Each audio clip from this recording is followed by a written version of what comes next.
اعوذ باللہ من الشیطان الرجیم بسم اللہ الرحمن الرحیم۔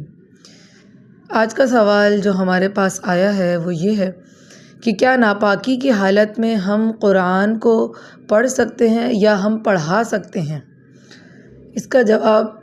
شریعت مطہرہ کی روشنی میں یہ ہے کہ قرآن پاک کو پڑھنا اور چھونا ناپاکی کی حالت میں حرام ہے، مگر فقہا کرام یہ فرماتے ہیں کہ اگر آپ پڑھنا چاہیں تو ایک ایک آیت کو توڑ توڑ کر، یعنی اس طرح پڑھیں کہ ہر لفظ پہ آپ سانس لیں، تو پھر آپ قرآن پڑھ سکتے ہیں۔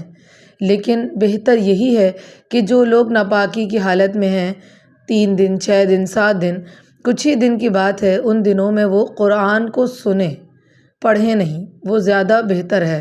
ہاں، جو لوگ قرآن پاک پڑھاتے ہیں آن لائن یا پھر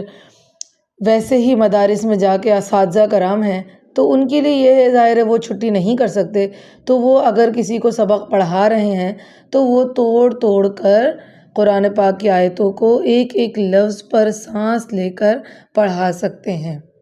وَمَا عَلَيْنَا إِلَّا الْبَلَاغُ الْمُبِينُ۔